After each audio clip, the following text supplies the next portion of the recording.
क्या कभी ऐसा हो सकता है कि भगवान स्वयं अपने भक्त के वचन की रक्षा करने के लिए हजारों किलोमीटर तक उसके पीछे पीछे चल पड़े? भक्ति की शक्ति से जुड़ी ये अद्भुत कथा सदियों पुरानी मानी जाती है। कहा जाता है कि उड़ीसा प्रदेश के एक गांव से दो ब्राह्मण तीर्थ यात्रा के लिए वृंदावन पहुंचे।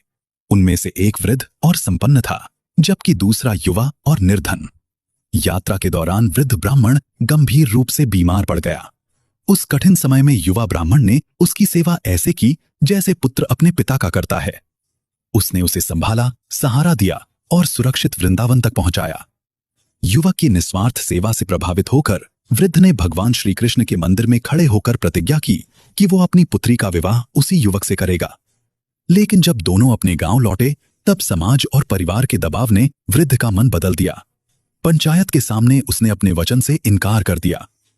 लोगों ने उस गरीब युवक का मजाक उड़ाते हुए कहा, यदि सच में भगवान के सामने वादा हुआ था तो उन्हें ही गवाह बनाकर ले आओ। अपमान और दुख से भरा वो युवक फिर से वृंदावन पहुंचा और भगवान की मूर्ति के सामने प्रार्थना करने लगा। उसकी अटूट श्रद्धा देखकर मानो स्वयं भगवान ने उसकी पुकार सुन ली। उसे आभास हुआ कि प्रभु उसकी सहायता करेंगे।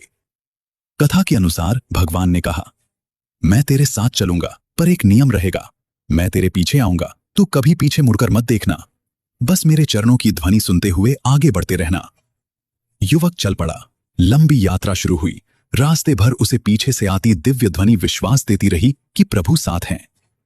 लेकिन गांव के समीप पहुंचते ही रेत भरे मार्ग पर वो ध्वनि अचानक शांत हो गई। चिंता और भय में डूबकर युवक स्वयं को रोक न सका और पीछे मुड़ गया।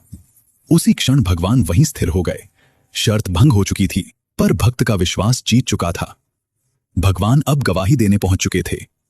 मान्यता है कि आज भी उड़ीसा के साक्षी गोपाल मंदिर में स्थापित वो विग्रह भक्त की सच्ची श्रद्धा और भगवान के वचन पालन का प्रतीक माना जाता है। अब अगर पूरी कथा को देखने के बाद भी आपने कमेंट में अभी तक राधे राधे नहीं लिखा, तो आपके जीवन का कोई मोल नहीं।